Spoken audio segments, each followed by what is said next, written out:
अस्सलाम वालेकुम dear students, मैं हूं आपकी टीचर डॉक्टर अनम और आज हम पढ़ेंगे structure and functions of different parts of human brain के बारे में। ह्यूमन ब्रेन जो है वो सबसे कॉम्प्लेक्स और सबसे ताकतवर ऑर्गन है बॉडी का, जो कि कंट्रोल करता है आपकी पूरी बॉडी फंक्शंस को। इसके अंदर आपका सोचना, आपके इमोशंस, आपका चलना, बैठना, उठना, सब कुछ आ जाता है। सब कुछ कंट्रोल होता है ब्रेन की वजह से। ब्रेन जो है वो क्रेनियल कैविटी में पाया जाता है, स्कल जिसको हम खोपड़ी कहते हैं। खोपड़ी के अंदर की जो खाली जगह होती है उसको हम क्रेनियल कैविटी कहते हैं। कैविटी का मतलब है किसी चीज़ का खाली होना। तो उस खाली जगह के अंदर जो है वो ब्रेन पाया जाता है। और उस स्कल की क्रेनियल कैविटी का फंक्शन क्या है कि वो आपके जो ब्रेन है उसको महफूज रखता है किसी भी किस्म की इंजरी से। ब्रेन के इर्द गिर्द 3 लेयर्स पाई जाती हैं जिनको हम प्रोटेक्टिव मेम्ब्रेन्स कहते हैं, मेनिंजेस।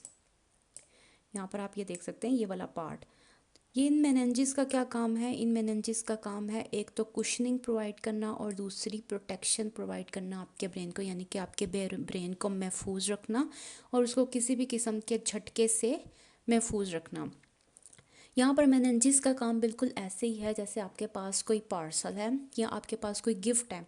अब आप क्या करते हैं, आप कहते हैं कि भाई मेरा गिफ्ट अगर मैंने जिसको देना है इससे पहले अगर ख़राब हो गया तो आप क्या करते हैं कि आप गिफ्ट को रैप करते हैं किसी भी शीट के अंदर या किसी कागज़ के अंदर।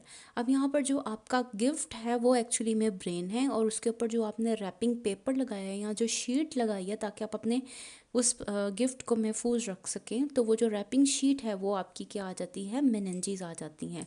तो यहाँ पर मेनिंजेस भी वही काम कर रही है ब्रेन के लिए जो आपका रैपिंग पेपर काम कर रहा है गिफ्ट के लिए, ताकि उसको प्रोटेक्ट किया जा सके और किसी भी किस्म के दबने से या पिचकने से महफूज रख सके। इसके साथ साथ ब्रेन के अंदर होता है सेरिब्रोस्पाइनल फ्लूइड, जो कि एक क्लियर फ्लूइड है। फ्लूइड मतलब लिक्विड की तरह का होता है और ये सर्कुलेट करता है ब्रेन के वेंट्रिकल्स के अंदर, यानी उसकी जो ये कर्व्स आ जाती हैं उसके अंदर ये मूव करता है। और इसका काम क्या है, शॉक एब्जॉर्बर के तौर पर काम करना।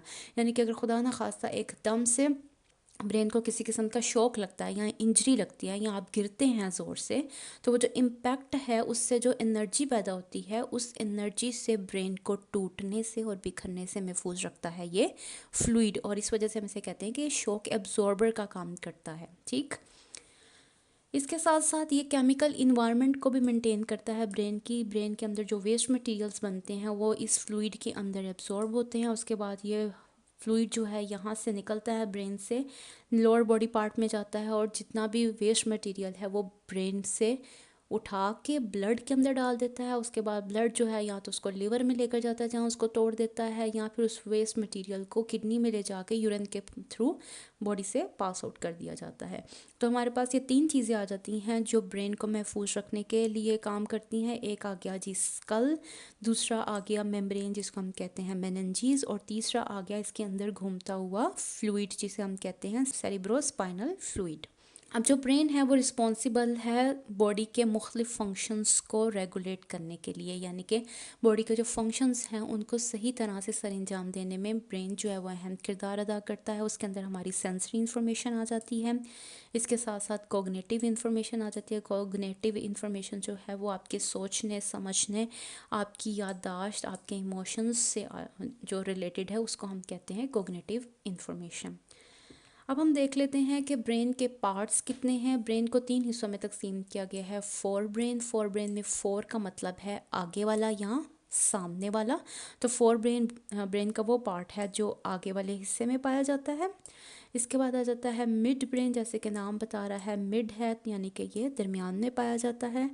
इसके बाद हमारे पास आ जाता है हिंड ब्रेन। हिंड ब्रेन वो ब्रेन है जो पीछे वाली साइड पर पाया जाता है या बैक साइड पर पाया जाता है। तो ये पार्ट यहाँ पर जो आ रहा है ये हमारे पास हिंड ब्रेन आ जाता है। ये वाला पार्ट्स ऑलमोस्ट सारा ये हमारे पास फोर ब्रेन आ जाता है और इन दोनों के दरमियान में कनेक्ट करता है हमारा मिड ब्रेन। जो फोर ब्रेन है उसको 3 हिस्सों में डिवाइड किया गया है, थैलेमस, लिम्बिक सिस्टम और सेरिब्रम में।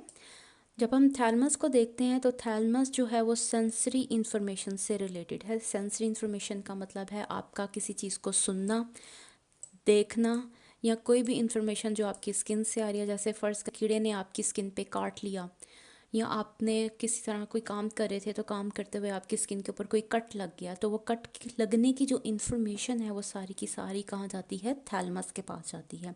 इसी तरह से जो विद इन बॉडी इन्फॉर्मेशन होती है, यानी कि आपके स्टमक के अंदर दर्द हो रहा है, ठीक है, या विद इन द बॉडी आ गए ना, बॉडी के अंदर जो आपकी इन्फॉर्मेशन है, जो आपके दर्द है उसकी इन्फॉर्मेशन भी कहाँ जाएगी, थैलमस के पास जाएगी। तो थैलमस क्या करता है, ये सारी की सारी सेंसरी इन्फॉर्मेशन को इकट्ठा करता है और उसके बाद उसको लिम्बिक सिस्टम में या सेरिब्रम में ट्रांसफ़र कर देता है। तो ये पार्ट हमारा यहाँ पर आ गया थैलमस का। ये जो ब्रेन का स्ट्रक्चर दिखाया गया है, ये ब्रेन का हाफ स्ट्रक्चर है, यानी ब्रेन को दरमियान में से काटा गया है। तो काट के जो हम उसका क्रॉस सेक्शन है वो देख रहे हैं, और इसके अंदर जो ये बिल्कुल ये वाला पार्ट है, ये हमारा आ जाता है थैलमस। और इसने सारी की सारी इन्फॉर्मेशन, जो सेंसरी इन्फॉर्मेशन है, जो देखने से, सुनने से, टच करने से या बॉडी के अंदर है, उन सबको कलेक्ट करना है, और कलेक्ट करने के बाद उसने उसको लिम्बिक सिस्टम में या उसको सेरिब्रम में भेज देना है। फिर आ जाता है हमारे पास लिम्बिक सिस्टम। लिम्बिक का मतलब है एज, यानी कि किसी भी चीज़ का किनारा होना। लिम्बिक सिस्टम है, उसकी दोनों साइड के ऊपर क्या पाया जाता है, थैलमस पाया जाता है, यानी कि उसके राइट एंड लेफ्ट साइड पर थैलमस है और दरमियान में जो है हमारा लिम्बिक सिस्टम आ जाता है। हमारा ये है लिम्बिक सिस्टम, ये वाला, ठीक। लिम्बिक सिस्टम जो है ये बहुत इम्पॉर्टेंट है, क्योंकि हमारे जितने भी बेसिक या जो अहम और जो नॉर्मल इमोशंस होते हैं या जो हमारे बिहेवियर हैं उनको कंट्रोल करता है, जिसके अंदर हमारा गुस्सा आ जाता है, हमारा खौफ आ जाता है, खामोशी से या आराम से बैठना हो, या हमें भूख लगी है, या गुस्सा आ रहा है, या प्लेजर है, हम खुश हो रहे हैं, या सेक्सुअल रिस्पॉन्सेस हैं, इन सारे इमोशंस को, इन सारे बिहेवियर्स को जो है वो लिम्बिक सिस्टम कंट्रोल करता है। इसके साथ साथ लिम्बिक सिस्टम जो है वो मेमोरीज़ बनाने या याददाश्त बनाने में भी अहम किरदार अदा करता है। लिम्बिक सिस्टम 3 हिस्सों पर मुश्तमिल है। एक आ जाता है हाइपोथैलेमस, फिर आ जाता है एमिग्डाला, फिर आ जाता है हिप्पोकैम्पस। हाइपोथैलेमस के बारे में आपने बहुत सुना होगा हार्मोन्स के जो चैप्टर है उसके अंदर, कि हाइपोथैलेमस जो है वो हार्मोन्स का रिलीज़ कंट्रोल करता है। तो ये बहुत इंपॉर्टेंट कोऑर्डिनेटिंग सेंटर है। कोऑर्डिनेटिंग मतलब कि इसने पूरी बॉडी के साथ जो है वो मामलात हल करने हैं, कि तुमने ये करना है, तुमने वो करना है, और तुमने इस तरह से करना है, और तुमने उस तरह से करना है। यानी कि ये उनके साथ कोऑर्डिनेट कर रहा होता है कि भाई ऐसे करो, इस तरह से ना करो। इसके साथ साथ ये बॉडी के टेम्परेचर को मेंटेन करता है, भूख को मेंटेन करता है, मेंस्ट्रुअल साइकिल को मेंटेन करता है, वाटर बैलेंस को मेंटेन करेगा, और सोने और जागने का जो साइकिल है उसको भी हाइपोथैलेमस मेंटेन करता है। और कैसे मेंटेन करेगा, हार्मोन्स प्रोडक्शन से, और इसके अलावा न्यूरल कनेक्शन से। न्यूरल कनेक्शन का मतलब है न्यूरॉन्स के ज़रिए। तो ये क्या करेगा, हार्मोन्स प्रोड्यूस करेगा, उसके बाद उसको बॉडी के मुख्तलिफ एरियाज़ में भेज देगा, वो वहाँ जाकर दूसरे हार्मोन्स की प्रोडक्शन को चेंज करेंगे, और ये जो सारे के सारे काम हैं वो सर अंजाम देंगे। और इसके साथ साथ हार्मोन्स प्रोड्यूस करेगा और उनका इफ़ेक्ट करेगा न्यूरॉन्स के ऊपर। न्यूरॉन्स क्या करेंगे, इन्फॉर्मेशंस को उठाएंगे, एक जगह से दूसरी जगह लेकर जाएंगे, और वहाँ पर जाके जो भी काम सर अंजाम देना है वो करते जाएंगे। तो हमारे पास जो हाइपोथैलेमस आ जाता है वो ये बॉडी पार्ट है, ये बिल्कुल छोटा सा, बिल्कुल एलिमेंट की शक्ल में बिल्कुल छोटा सा ये पार्ट होता है ब्रेन के अंदर।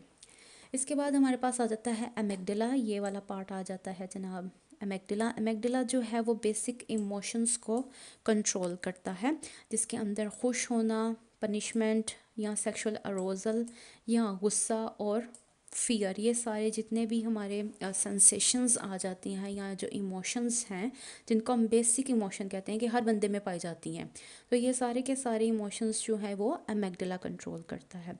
इसके बाद आ जाता है हिप्पोकैम्पस। हिप्पोकैम्पस यहाँ पर पाया जाता है। अगर आप देखें तो ये थैलमस है, ठीक। और थैलमस हमने क्या पढ़ा था कि थैलमस इन्फॉर्मेशन पकड़ता है और उसके बाद उसको लिम्बिक सिस्टम में भेज देता है। तो यहाँ से इन्फॉर्मेशन जो है यहाँ लिम्बिक सिस्टम में इस तरह से चली जाती है। तो हिप्पोकैम्पस ने क्या करना है कि ये इम्पॉर्टेंट है लॉन्ग टर्म मेमोरीज़ बनाने के लिए और लर्निंग के लिए। जैसे आपने फ़र्ज़ करें गाड़ी चलानी सीखी, ठीक, उसके बाद आपने कुछ महीने गाड़ी नहीं चलाई, लेकिन हिप्पोकैम्पस ने क्या किया, उस इंफॉर्मेशन को अपने अंदर महफूज कर लिया। अगर 3 महीने के बाद या 4 महीने के बाद आप गाड़ी में बैठे हैं गाड़ी चलाने के लिए, तो आप फिर भी गाड़ी चला लेंगे, क्योंकि आपने जो लर्निंग की थी उसकी जो लॉन्ग टर्म मेमोरी बनी थी, यानी देर तक रहने वाली मेमोरी, वो हिप्पोकैम्पस के अंदर स्टोर थी। और उस वक्त जब आपको ज़रूरत थी उसने हिप्पोकैम्पस ने आपके सामने पेश की और आपने वो काम सरंजाम दे दिया। फिर आ जाता है सेरिब्रम। सेरिब्रम जो है वो ब्रेन का सबसे बड़ा पार्ट है या सबसे लार्जेस्ट पार्ट है, और इसको 2 हिस्सों में डिवाइड किया गया है या 2 हेमिस्फीयर्स में डिवाइड किया गया है, जो कि कॉर्पस कैलोसम के ज़रिए से एक दूसरे के साथ जुड़े हुए हैं। तो ये वाला पार्ट जो आ जाता है, या जो आपका सर का ऊपर वाला हिस्सा है और आगे वाला हिस्सा है, ये सारा का सारा क्या है हमारे पास, सेरिब्रम। और सेरिब्रम को 2 हिस्सों में तकसीम किया गया है, जिनको हम हेमिस्फीयर्स कहते हैं, और इन 2 हेमिस्फीयर्स को आपस में जोड़ा जाता है कॉर्पस कैलोसम के ज़रिए। ठीक, जो सेरिब्रम है ये सेंसरी इंफॉर्मेशंस को प्रोसेस करता है, और इसके साथ साथ जो मेमोरीज बनती हैं आपकी, जो याददाश्त है, उसको कंट्रोल करता है। इसके अलावा जो आपके वॉलेंट्री मूवमेंट्स हैं, वॉलेंट्री मूवमेंट्स वो मूवमेंट जो आप खुद करते हैं या जानबूझ के करते हैं, जैसे आपने पानी का गिलास पकड़ना है तो ये आप सोच समझ के कर रहे हैं, तो ये सोचने समझने वाला जो एक्शन है वो आपका सेरिब्रम कर रहा है।